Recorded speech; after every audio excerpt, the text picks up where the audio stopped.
Hi, hello, and welcome back to Rebel Unicorn Crafts. Today we're on day 11 of the 12 days of fluid painting tips and tricks to improve your practice. And today we're talking about mixing your own colors. Now, I know what it's like. You're walking down the aisles of your local craft or art store, and there are all sorts of beautiful colors just staring at you, and you want to buy them all. But you really don't need to, and buying them all is just going to cost you extra money. Really, looking at these, this bright orange is very similar to that other orange. There's just a little more white and red in it. Or these two greens I have in the small bottles, the neon green is basically the same as the other one, except for there's more white in it. Now, you really just need to have a few colors of paint to mix all sorts of them. The only exception with this being metallics and neons, because you can't really mix those colors up using the base colors. But let me show you what colors you should buy and how you can use them.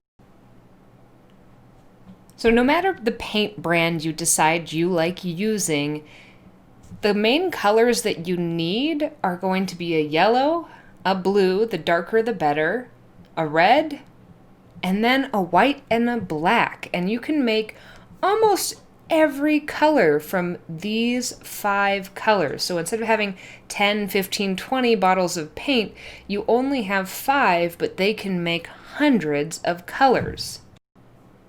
You can see I have these colors across almost all of my paint brands. I have them in Blick and Sargent and Craftsmart.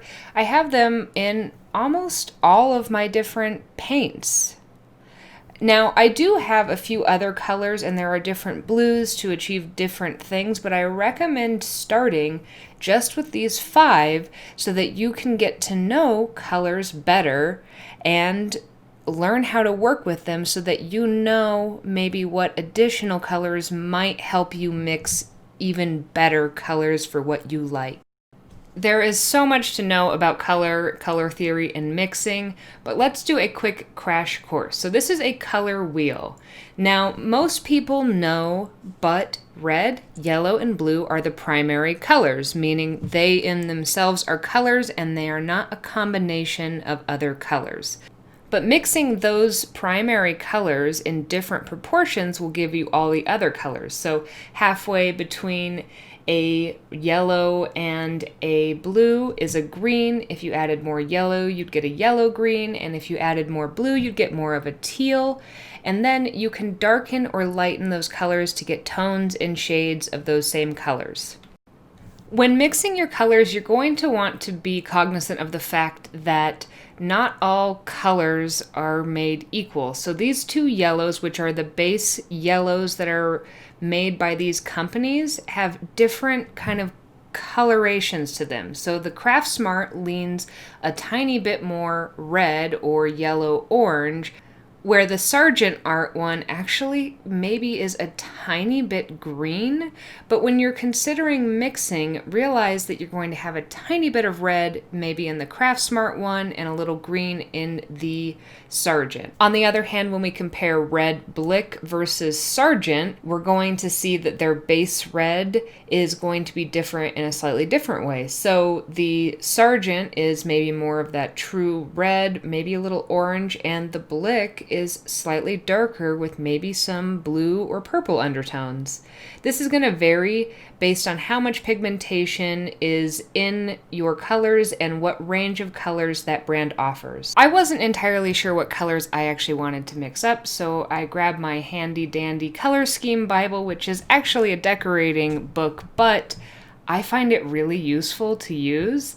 And I just browsed through some of the color schemes until one kind of popped out at me, and that was this blue and peachy color. My plan here is to mix up both that dark blue and that peachy color using just those 5 colors of paint that I have. I will do this in 3 of the brands that I have, so Blick, Sargent, and Craftsmart, to show you that you can mix different colors with varying degrees of success based on the pigmentation that you have. I'm going to demonstrate this using just the Blick ones, and I will show you the colors I mix with that, and then we'll compare it after I do the same color mixing with the other brands. But we're going to start with this peachy color. So first thing I'm going to do is just try to mix up about equal parts of red, yellow, and white, and then I will assess from there so that I can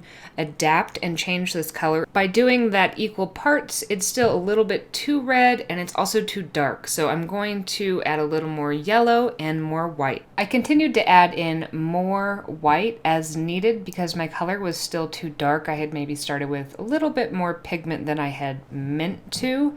And that's all part of kind of the learning process, is figuring out how much to use at a time. This also would have gone a lot faster was I not at the very end of this bottle of paint, but I kept adding white until I thought it was about the right tone so that it was the right lightness. But one thing I see here that's kind of glaring is, even though I'm getting it closer to the right tone, do you see how it's maybe too vibrant to be that color that is on that page? Sometimes a color that's nice and bright and vibrant is great, but sometimes more muted colors are better. And that's when mixing, you don't just add black, you actually want to add the color that's on the opposite side of the color wheel, so a blue, to it. Don't do this in equal parts. I'm actually, since my next color will be blue, I'm going to put it in the cup and I'm going to take just a tiny bit on one of these tongue depressors to add in, because we want to add this in very small quantities at a time. This is going to have a much bigger impact with a tiny amount than trying to, say, make it a lighter tone. By adding that color from the opposite side, if you want to mute your color down, you're going to get much closer. I think I can still go maybe just a little bit more, but not much. I mean, this is one drop to about a third, a container that's about a third full of paint. And we're going to get ourselves much closer to the actual representative color that is on that page. So that's how I mix that color with the Blick colors. Moving on to the blue, what we're seeing here is a slightly darker blue than what I have. And again, rather than going straight in with black, I'm going to first mute it because that color on the page is more muted. And also, I find that adding in the opposite color or the complementary color often inherently darkens the color. So I'm going to start there before I add any black to this. Now I'm just going to add in a drop or two of both the red and yellow because I don't have a pre-mixed orange other than the one that I just mixed, but we don't want to add the orange I just mixed because it has white in it, and this color is more of a dark tone or shade and it doesn't have any yellow in it. So you can already see we got a lot darker just by adding that yellow and blue to, yellow and red to it.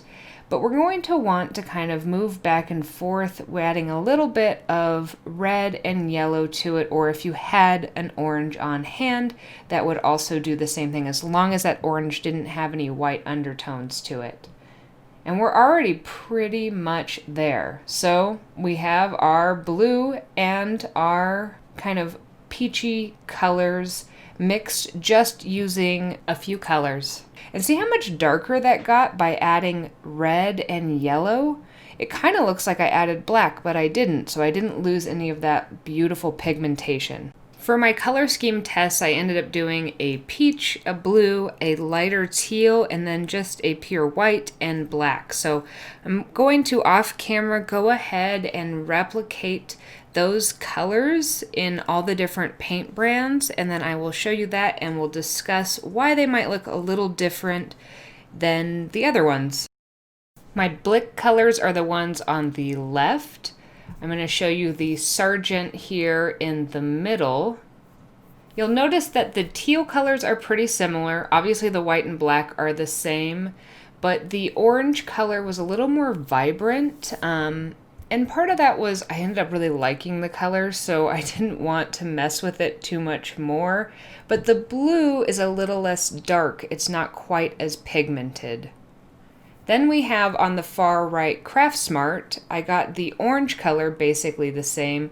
The teal, it would not go that nice bright teal, and that's because I think their blue pigmentation is it's not a very pure blue color, and also for the darker one I couldn't get quite as much depth of color and brightness as I could with the other brands because that pigment isn't quite as pure.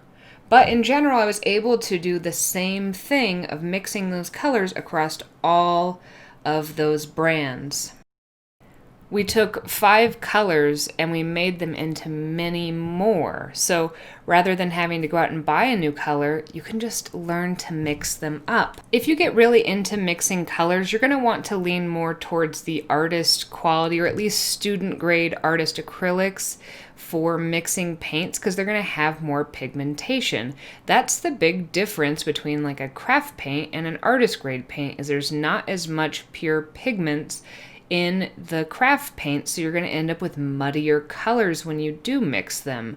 Now, sometimes that can be a fun effect, but check out these two, and I did basically the same proportions and how much muddier and less crisp that color is between the craft paint and the more student-grade acrylic paint. One craft paint brand that is actually the exception to this, that wasn't part of this test but was the intro, is Anita's. And I find that their pigmentation is excellent. Their dark blue is so blue and so pigmented, but I was actually out of both red and yellow, so I couldn't conduct the same test with them. But if you are going to want to use craft grade paints instead of the acrylic grade student acrylics or something similar, I recommend using Anita's if you want to get the full pigmentation. I hope that this crash course in color mixing helps you buy less paint but make more colors.